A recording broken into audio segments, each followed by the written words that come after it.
कलस्सीहरूलाई पावलको पत्र।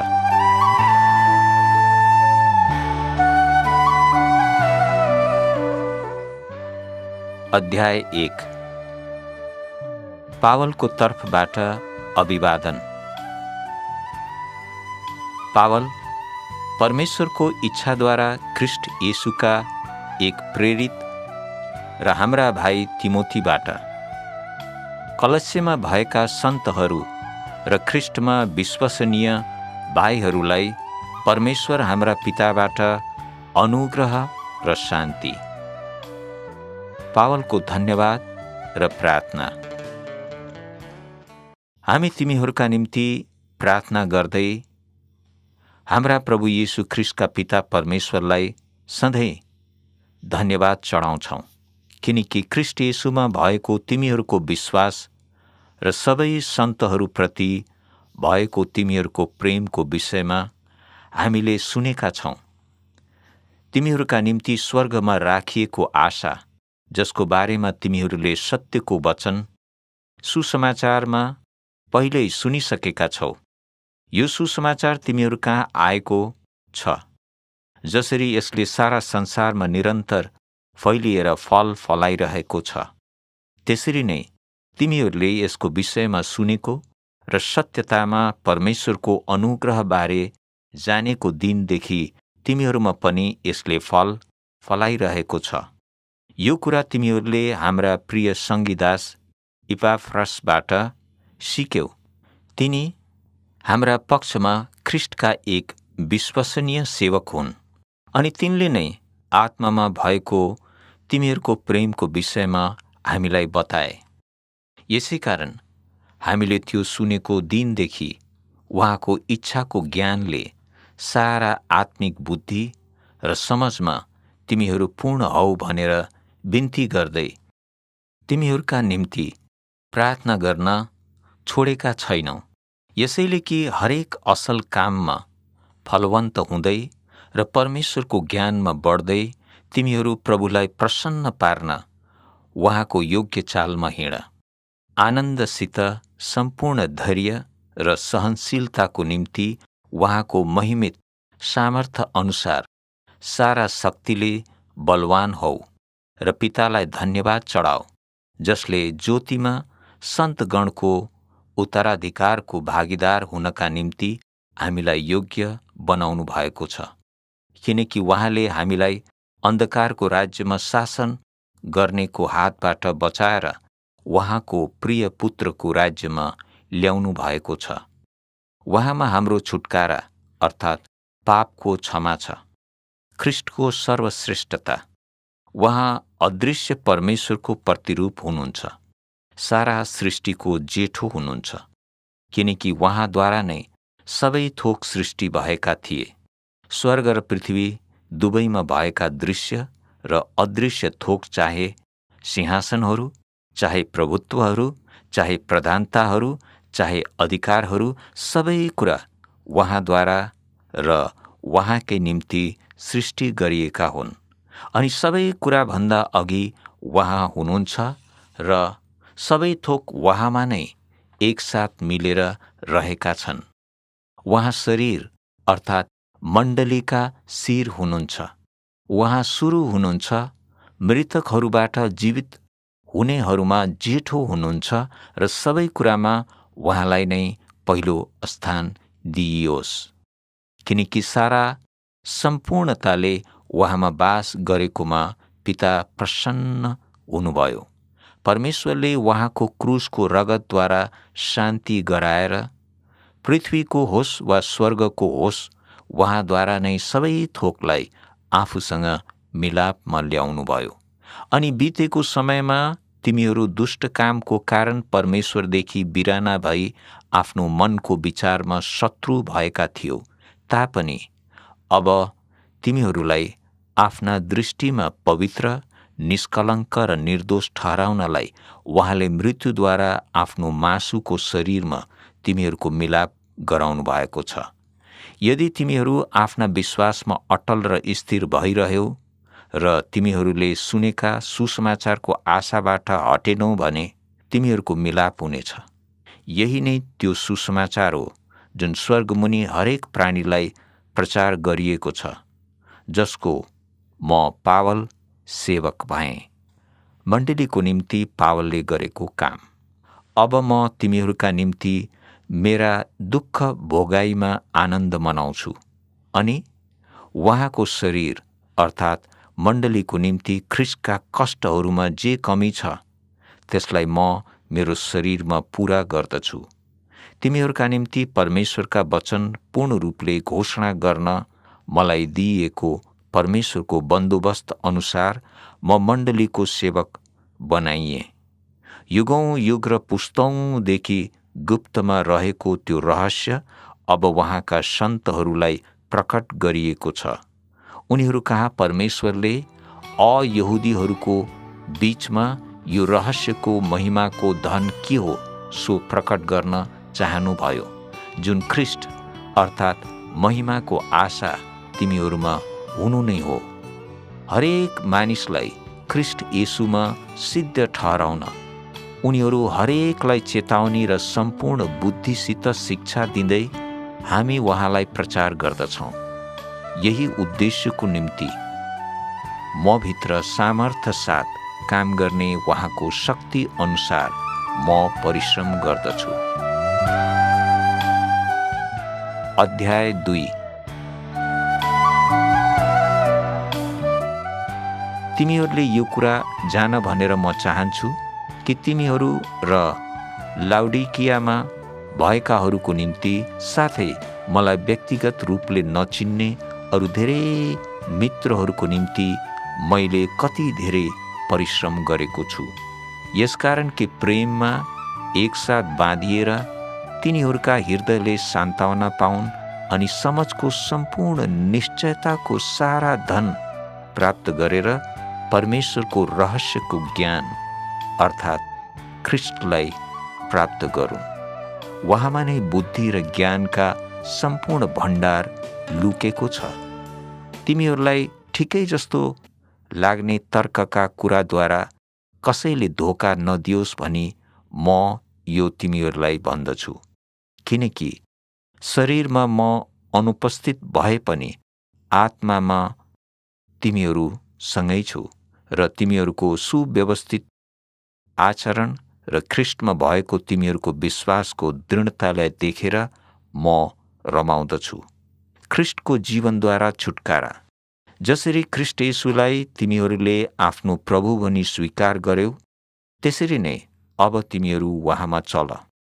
उहाँमा जरा गाड्दै र बनिँदै जाऊ अनि तिमीहरूलाई सिकाइएको विश्वासमा बलियो हौ।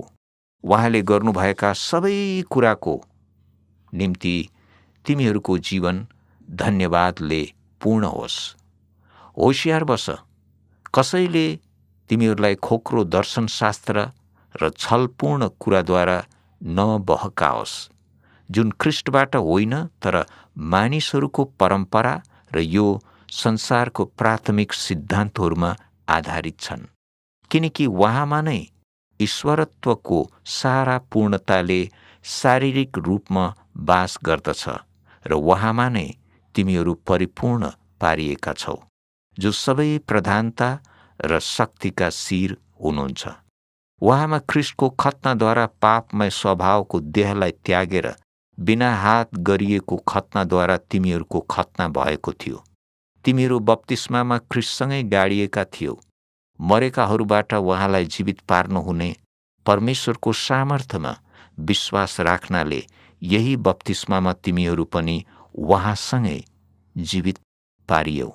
अनि तिमीहरू आफ्ना पाप र आफ्नो देहको खतना नभएको अवस्थामा मरेको बेला तिमीहरूका सबै अपराध क्षमा गरेर उहाँले तिमीहरूलाई उहाँसितै जीवित पार्नु भएको छ।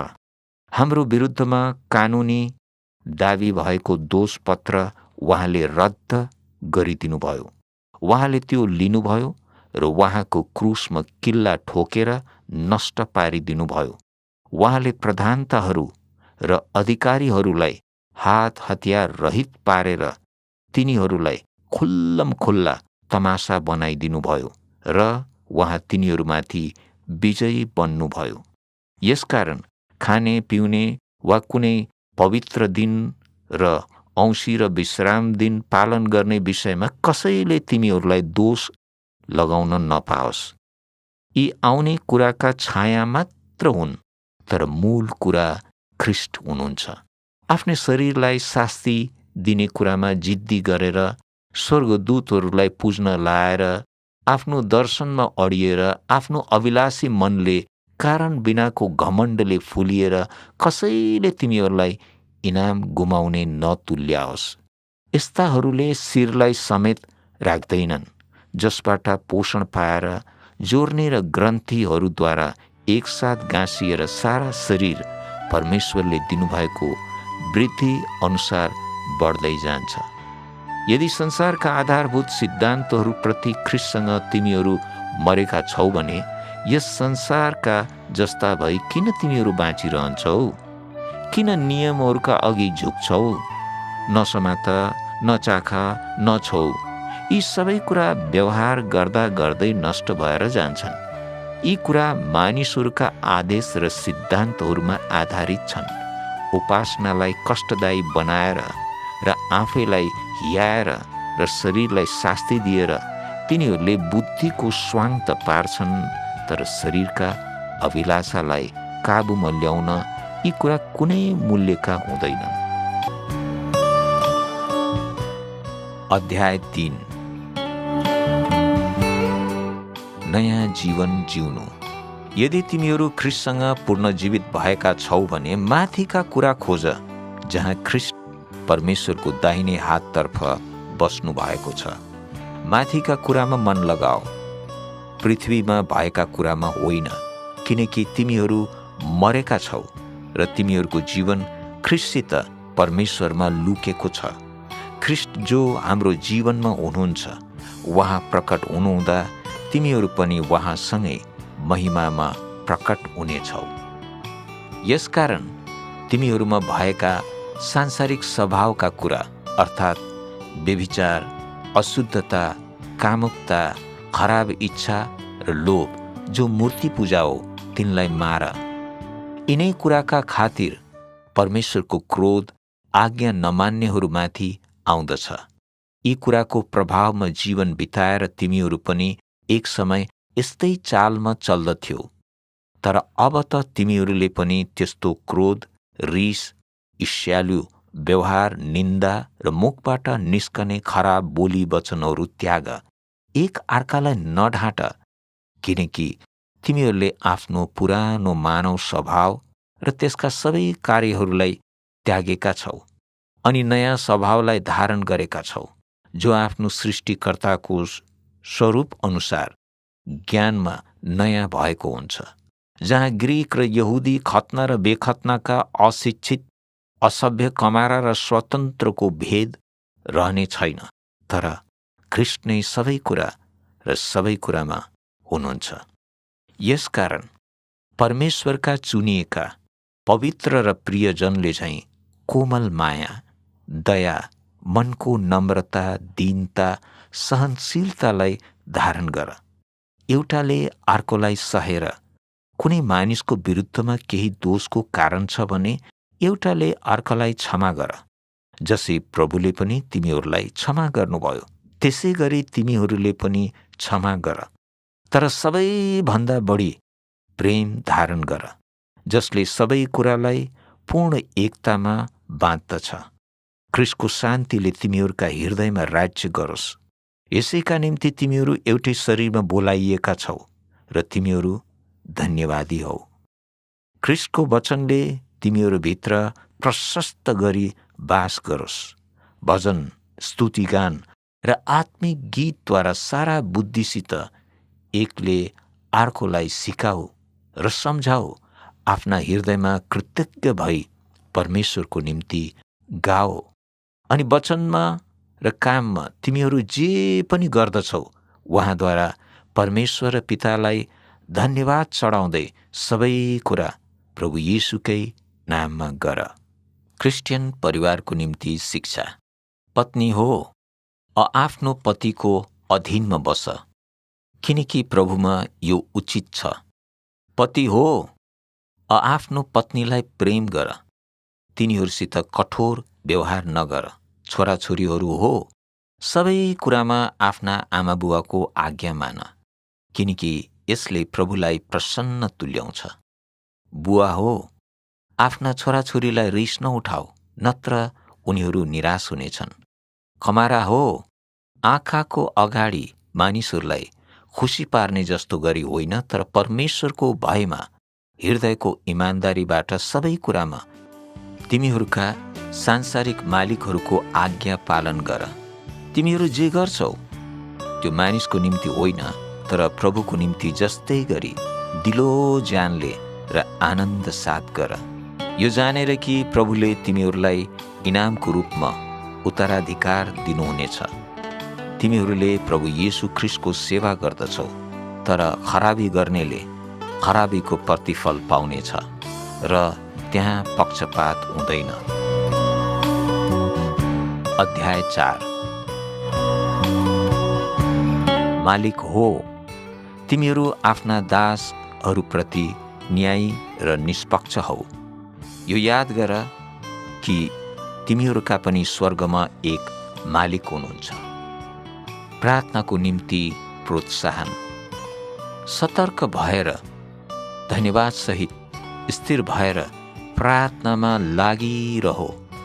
हाम्रो निम्ति पनि प्रार्थना गर्न नबिर्स, यसैले कि परमेश्वरले हामीलाई ख्रीष्टको रहस्यको प्रचार गर्ने प्रशस्त मौका देऊन्, जसको निम्ति म अहिले यहाँ कैदमा छु। जसरी मैले बोल्नुपर्ने हो त्यसरी नै यसलाई प्रकट गर्न सकौँ। समयको सदुपयोग गर्दै बाहिरकाहरूसँग बुद्धिमानी साथ चल। तिमीहरूको वचन सधैँ नुनले स्वादिलो पारिएको जस्तो अनुग्रहपूर्ण होस् र हरेकलाई कसरी जवाब दिनुपर्ने हो सो तिमीहरूलाई थाहा होस्। आखिरी अभिवादन। मेरो विषयमा सबै कुरा थुखिकसले तिमीहरूलाई बताउनेछन्। उनी प्रभुमा प्रिय भाइ, विश्वसनीय सेवक र सङ्गीदास हुन्।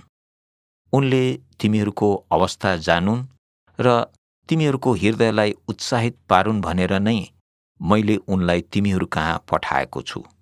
उनको साथमा ओनेसिमसलाई पठाइरहेको छु। उनी अति प्रिय र विश्वसनीय भाइ, साथै तिमीहरू मध्येकै एक व्यक्ति हुन्। उनीहरूले हालका सबै कुरा तिमीहरूलाई सुनाउनेछन्। मसँगै कैदमा हुने अरिस्ताखर्सले तिमीहरूलाई अभिवादन पठाएका छन्। त्यसैगरी बर्नबासका भानिज पर्ने मर्कुसले पनि। उनीबारे तिमीहरूले निर्देशन पाइसकेका छौ। यदि उनी तिमीहरू कहाँ आए भने उनलाई स्वागत गर। अनि युस्तस भनिने येशूले पनि अभिवादन पठाएका छन्। यिनीहरू मात्र खतना गरिएका विश्वासीहरू हुन्, जो परमेश्वरका राज्यका निम्ति मेरा सहकर्मी हुन्। यिनीहरू मेरा निम्ति सान्त्वना प्रमाणित भएका छन्। तिमीहरू मध्येकै एक व्यक्ति, येशू ख्रीष्टका दास इपाफ्रासले अभिवादन पठाएका छन्। तिमीहरू परिपक्व र परमेश्वरको सबै इच्छामा पूर्ण निश्चित हौ भनेर आफ्ना प्रार्थनामा तिनले परिश्रम गर्छन्। म तिमीहरूलाई विश्वास दिलाउन सक्छु कि तिनले तिमीहरूका निम्ति र लाउडिकिया अनि हिरापोलिसमा भएकाहरूको निम्ति गहिरो वास्ता गर्छन्। प्रिय वैद्य लुका र देमासले पनि आफ्नो अभिवादन पठाएका छन्। कृपया गरी लाउडिकियाका विश्वासी दाजुभाइ दिदी बहिनीहरूलाई अनि नुम्फास र तिनको घरमा सङ्गति गर्नेहरूलाई मेरो अभिवादन देऊ। अनि यो पत्र तिमीहरूको बीचमा पढिएपछि यसलाई लाउडिकियाको मण्डलीमा पनि पढ्न लगाऊ र यसरी नै लाउडिकियाको मेरो पत्र पनि तिमीहरूले पढ। अर्खिप्पसलाई यसो भनिदेऊ, प्रभुले तिमीलाई सुम्पिनु भएको सेवाको काम अवश्य पूरा गर। म पावल यो अभिवादन आफ्नै हातले लेख्दैछु। मेरो कैदलाई याद गर। तिमीहरूसँग